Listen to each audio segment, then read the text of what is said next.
You can only set a goal according to your present level of understanding and knowledge, isn't it? You think you've reached a point where you know everything in the universe? So if you set a goal, what kind of goal will you set? A very meager goal. I would tell the young people, don't set a goal. If you have absolute devotion to what you're doing right now, depending upon the times and the opportunities, we will go as far as we go. But if you're always concerned about the finish line, if you get to the goal, you will be disappointed. If you don't get there, you will be broken. Most successful people on the planet, how many of them are joyfully driving their BMW? Only those who are absolutely devoted to what they're doing, they have done significant things on this planet, and that's what you must do. Sadhguru, all of us sitting in this hall have some goals. And as most of us are students, our goals are at the maximum level. We would like to know, we are very eager to know, when you were of our age, what was that thing which you wanted to become? What was your goal? Oh. This is beginning like an interrogation. Well, frankly, I had no goal of any kind. To such a point that my father used to, what will this boy do? He's not interested in anything. But it was completely wrong because I was interested in so many things. I was not interested in the things that he was interested. I was absolutely interested in many, many things. See, when we say goals, we must understand this. From where you are, if you set a goal for your life, you can only set a goal according to your present level of understanding and knowledge, isn't it? You think you've reached a point where you know everything in the universe? So if you set a goal, what kind of goal will you set? A very meager goal. And if you grow rapidly, you will be terribly disappointed with your own goal. But this has been taught to you in the recent years that you must be goal-oriented. If you… let's say you want mangoes in your house. If you want mangoes, you don't have to think of mangoes.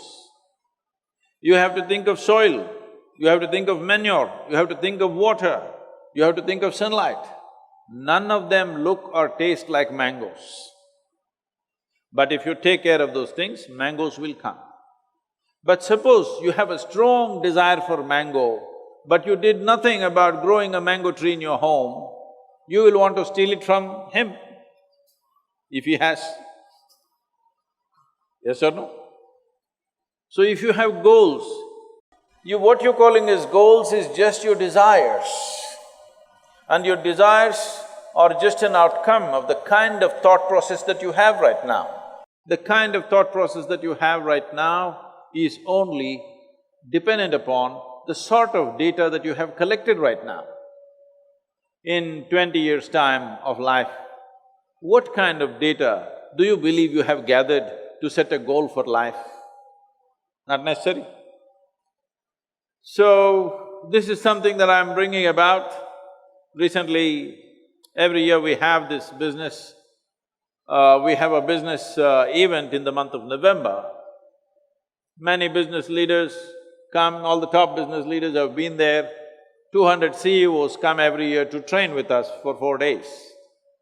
So last year, one of them was asking me, who's running a major multinational company, Sadhguru, we pick the best from the IITs and IIMs and we keep paying them more and they keep asking for more and more. But when I look at your organization, you pay nothing to any of them and it seems to function many times better than our corporation. What is the secret? I said, see, this is all it is. We are devoted to the process. We are not concerned about the goal. We are absolutely devoted to the process. Because of our devotion to the process of what we are doing right now, if you do not do what you're doing right now well, your goal is just going to be a fancy desire, isn't it? Hello? Yes or no? Hello? Your goal is going to be just a fanciful desire that you made up in your mind, and that is not even yours. Your goals are all borrowed from 10 other people. Whatever is the trend today, that is your goal, isn't it? I would tell the young people, don't set a goal.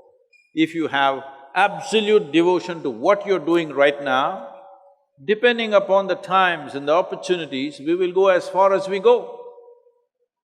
But if you're always concerned about the finish line and not the step that you're taking right now, you will fall flat on your face, most probably. If you get to the goal, you will be disappointed. If you don't get there, you will be broken. Most successful people on the planet, I want you to just look at it, don't just go by what I say. Just go on the street and watch people. Leave the people who are driving bullock cart and this and that. Just watch those people who are driving BMWs, Mercedes and whatever else, okay? Successful people. Just carefully watch them. How many of them are joyfully driving their BMW? Hello? How many of them are joyfully driving their dream car that they worked for? You will see hardly anybody, unless it's a stolen car.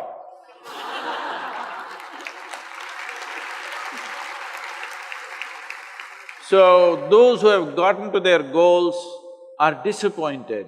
Those who could not get there are broken and frustrated. What's the point of a life like this?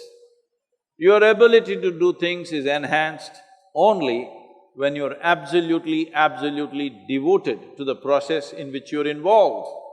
I'm using the word devotion intentionally because people think devotion means going to the temple.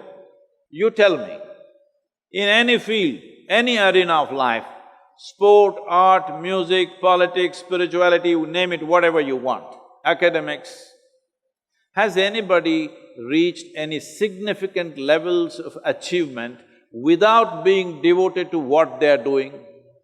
Hello? Has anybody reached? Mediocre things they have done. Only those who are absolutely devoted to what they're doing, they have done significant things on this planet, and that's what you must do. Sadhguru, so as you told us that goals, those who achieve the goals aren't that happy, and those who don't have… I thought I'll just scare you a little bit. And those who don't have goals are also not happy. But goals are the starting point. But a lot… No, please, let me correct this. Is goal a starting point or a finishing line, please? Which is it? It's both ways. How is that? How is goal a starting point? Is goal a finishing line or a starting point, please? Please, you must tell me, all of you, is goal a starting line or a finishing line? What is this? But like if goal is something that motivates us to once we think of a goal in mind… You're coming to the point now. So, you have been trained like a circus monkey. You know? Circus monkeys are like this. If you want them to do a trick, you have to give them a sweet. Otherwise, I won't do it. One more little sweet. Don't be a circus monkey. I thought we evolved out of being monkeys long time ago. Hello? So, you're only working, what will I get, what will I get, what will I get? What the hell will you get? You'll die one day, that's all. You think you're going to get something in the end? No, you're just going to die one day. The question is only how beautiful and significant and intense of a life that you lived, that's all there is. What will you get in the end? Goal is the end point, isn't it? What do you think you'll get at the end of your life? I want you to visit old age homes, hospices, where people are reaching the end of their life. Just look at them and see what do you think they've gotten? Nothing. Either they lived a profound life or they did not, that's all there is.